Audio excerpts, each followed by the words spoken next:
reminds me of Stacy, my first babysitter, who sometimes wore roller skates.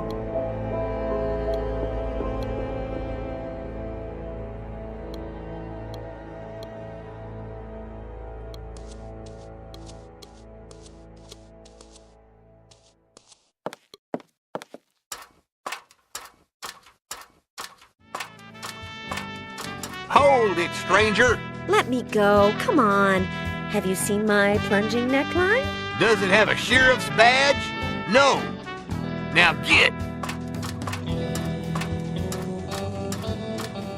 Oh, that always works in the movies. I thought wearing a low-cut dress would have more advantages.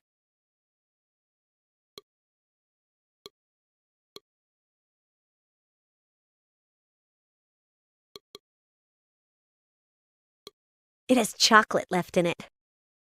But I won't eat anything on this Zeppelin, even if I am starving to death.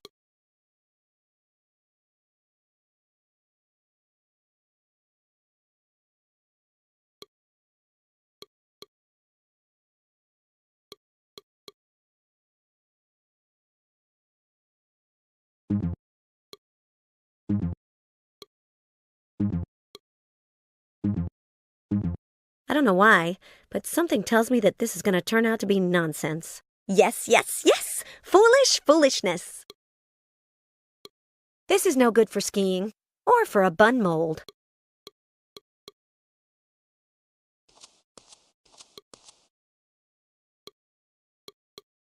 He's calmed down.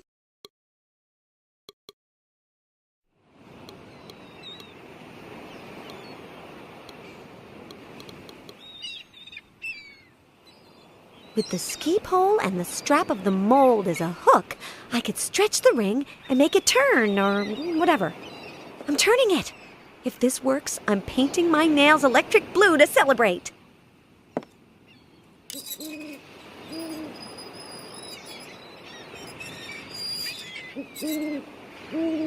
And now... Oh, it shouldn't have worked. I don't have any nail polish on me. The best part is that now I have an escape route. I'll jump to the footbridge and take the elevator that's at the end that Dr. Cheeky brought me up in. Another thing accomplished, Liz said to herself, happy to see that everything was turning out as planned. Oh, I'm not happy. Stupid nail polish. What have I ever done to it? Does it want to make me cry? Does it think it's better than a... Wait, what is that on the ground? It's a... Why can I never get that word out? Doesn't matter. Whatever it's called, it would help me escape.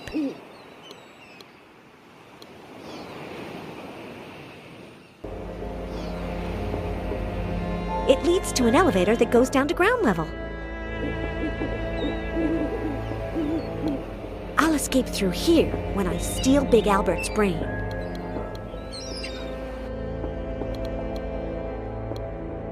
The time has come to open the refrigerator.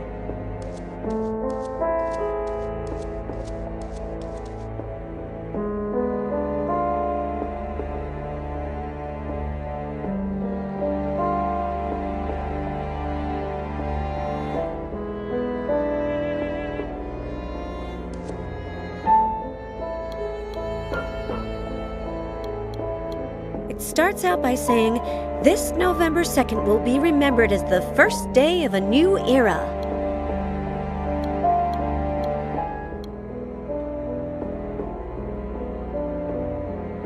I'll get that brain back, whatever it takes.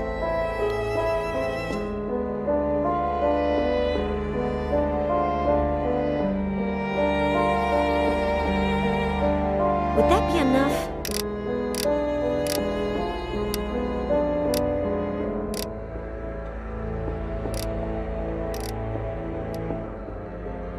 Nothing. And I've lost the desire to try the 12,464th time.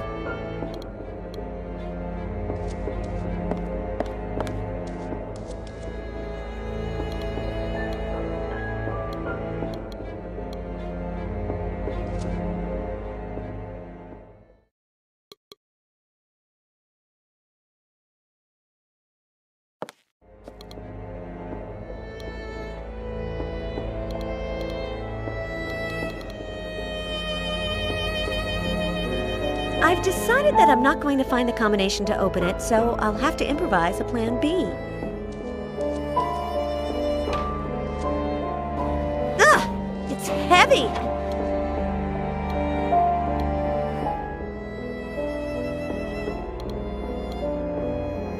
Now that it's on wheels, I can move it, but I have no idea where to. Plus, when I move it, it could fall off the cart, and it's so heavy, I'd never be able to lift it.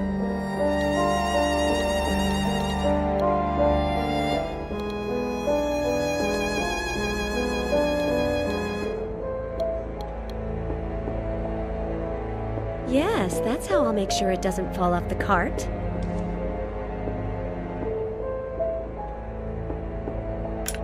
There! I'm starting to feel very happy about what I'm doing. I don't know why. Plus, the safe still needs something. What could it be?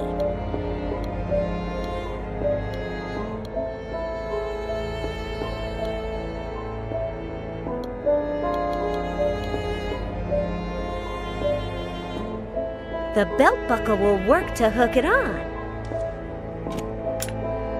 Hooked. Yes, yes, yes! The time has arrived to open the refrigerator! And that's how Liz stole Big Albert's brain from the Zeppelin. You should have seen Dan's face when she arrived. Well, I left something out, didn't I? Oh well, my apologies. This head of mine.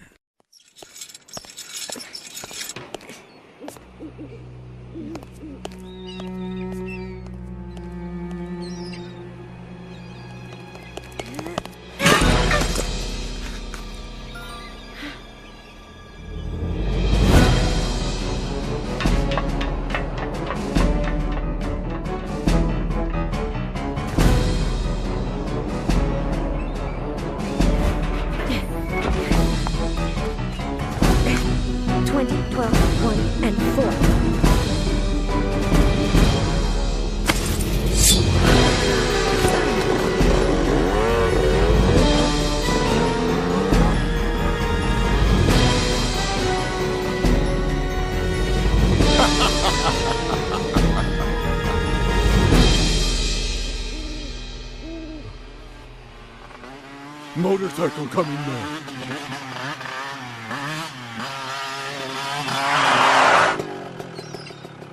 Huh? Liz? What? Who's this? How come us women always have to supply the brains?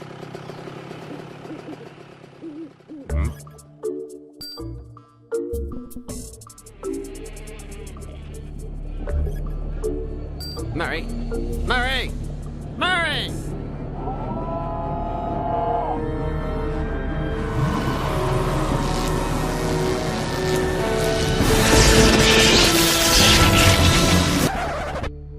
But where is my head? I already covered that part.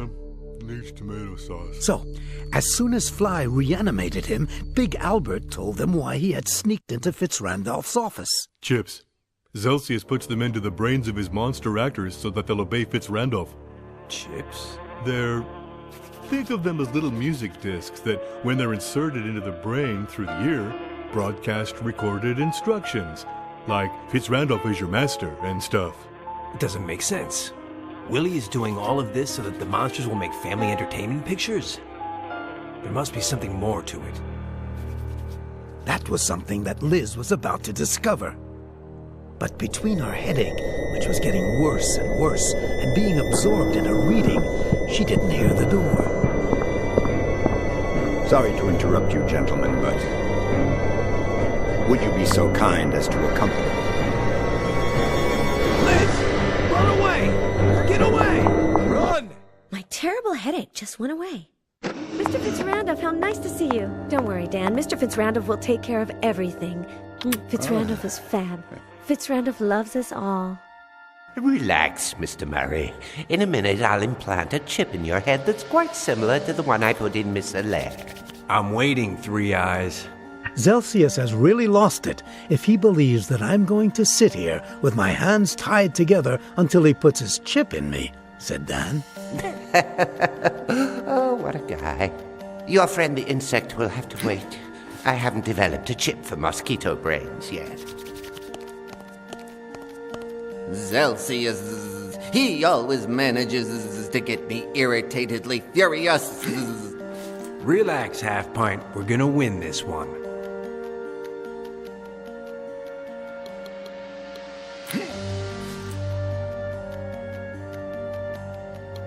From one of Celsius's robots. I'm tied up now, but when I get free, I'm going to use it to hit a home run with Celsius's head. Celsius used it to raise Fly's cage. My hands and feet are tied. Celsius locked him up there to humiliate him. Hey, Half Pint! What is it, Murray? So, Celsius made you mad, huh? The worst thing is that I don't have my spittoon on me.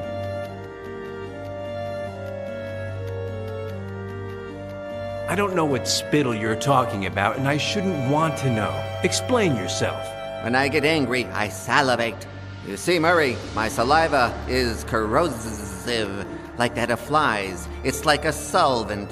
When I get angry, my body generates corrosive saliva as a defense mechanism against whatever caused the anger. How corrosive?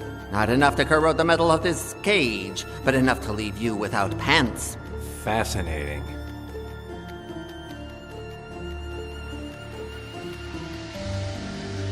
Do you have good aim spitting, Half Pint?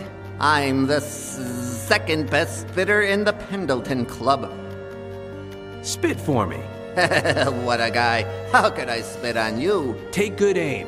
I want your corrosive spittle to eat away the strap on my left hand. But that's recklessly risky. What if I miss? Don't worry about me. I still have the right one to break your face. Go for it. Know something?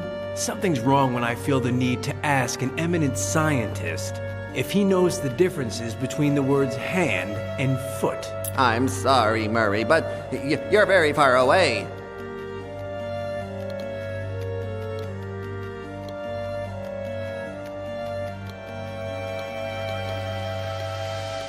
My feet are tied and... Okay, one goal. It doesn't go down any lower? Bingo. Hey, Half Pint. What is it, Murray?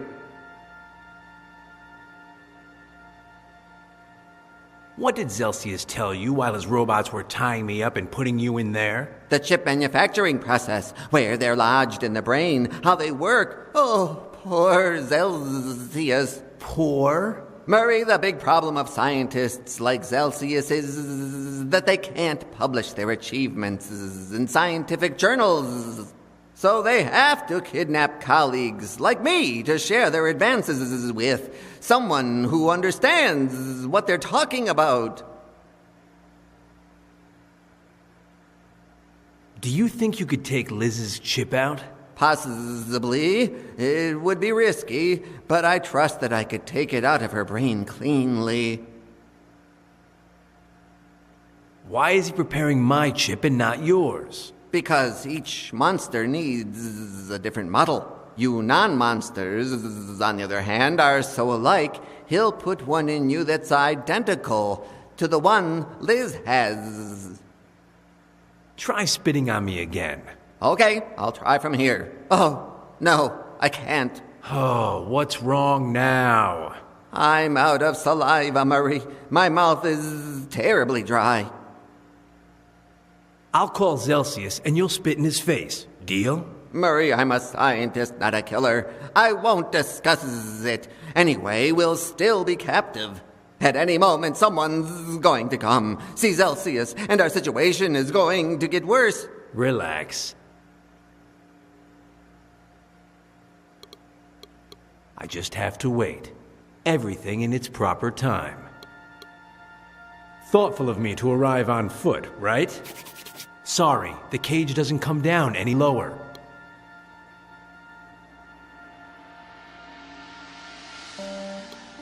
As he said, he's preparing a chip that will transform me into Fitzrandolph's slave.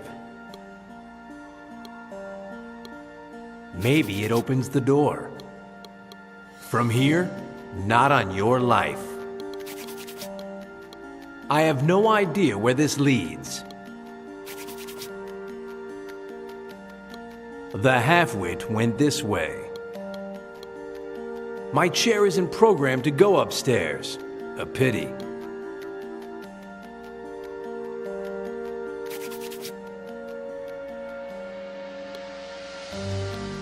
Hey, Three Eyes! Why are you making all that racket? I have a question. One and only one.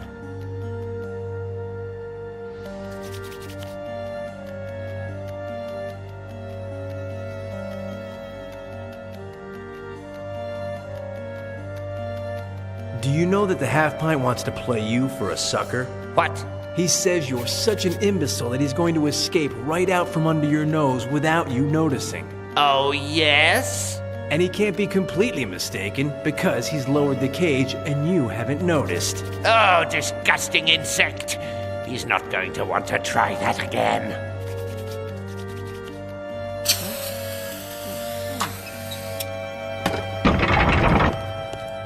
So, half-pint, what's the anger level?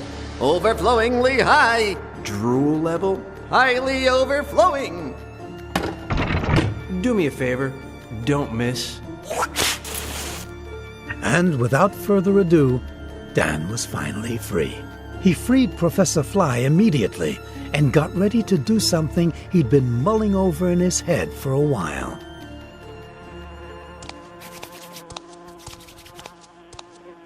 Hey, 3 Eyes! Dr. Celsius, Mr. Fitzrandolph says that... Ayo, Professor. Have they convinced you yet?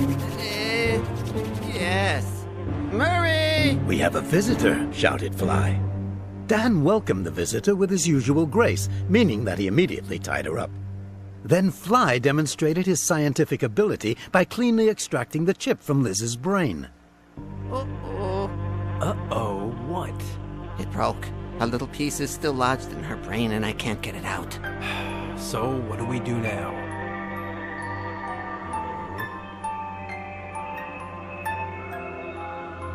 Poor I am. Don't give up. Please, miss, don't you die.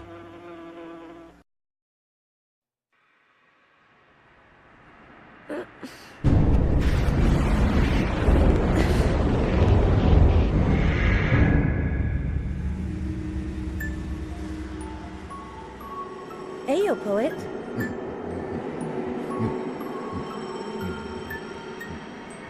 Poor I am. Truish, you're fine. Face fear, shame overcome. Never give up. Don't you die, miss. The poet of pain's message could not have been more clear. If she wanted to save herself, Liz would have to discover her one true wish. But to do so, she would first have to face her deepest fear and overcome her greatest shame. But how will I do that? She asked herself. If there's nothing here... Oh, how kind.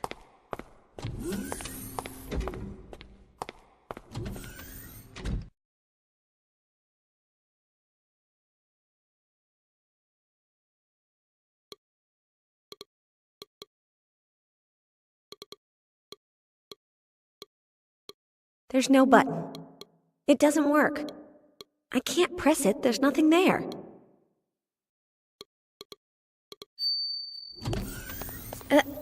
But that's me. Now I have gone completely crazy.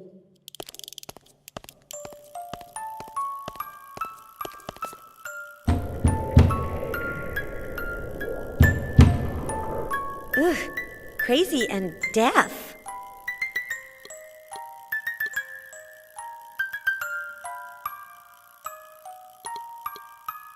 What am I reading? The glass is too thick for me to hear me. For some strange reason, I know exactly what's inside each one of these boxes. For example, I ask myself what's in this one, and I answer, it's full of awards. A pair of brassiers. They're for Beverly Torrance, Fitzrandolph's secretary and special friend. Why? Women without all that bust are much sexier. I don't know if I believe you. Let's forget about it. It has a typical lamp made of knots on it. It's not one box, but many small boxes. There must be 203, or 218, or 194, full of snails. It's full of lamps made of knots. It's full of Post-its. It's full of toys. It's full of ideas. Full of tussle-lego. A round one. Full of balls. It's full of silkworms. They're darling little bugs made of toothpicks. Hundreds, or thousands, or even millions. Stationery. Full of posters. 8.5 by 11. Full of ice. It's a faraway country. A faraway country that no one knows anything about. It's another box inside this one. It's full of books. A hat. A streetlight. Pizza. Only I would think of hanging the jacket in a place like this. Empty. It's full of pencils. I'd get stuck. Although this button...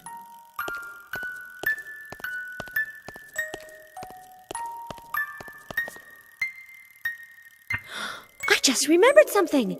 Fitzrandolph lied. The new direction of the MKO is hiding something bigger. Yes, yes, yes! The speech that I'm reading on the other side is really a message that he wants to send to the entire country announcing the start of his campaign for Congress. He's putting alienating chips into anyone that opposes him. And he's making the monsters act in family films so that instead of fear, they give him the positive image with the public that he needs to win the election. That jacket is mine, but I'd rather that the cactus keep it.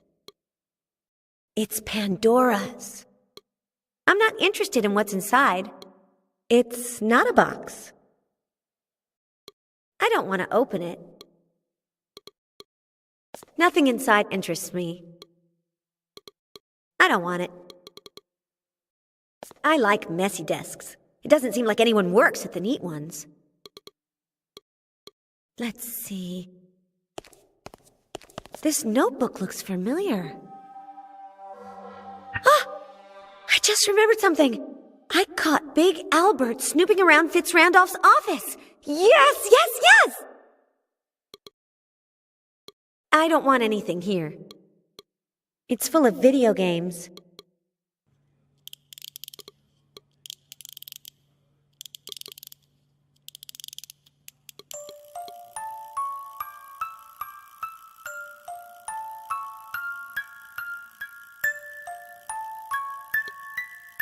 The ice is melting.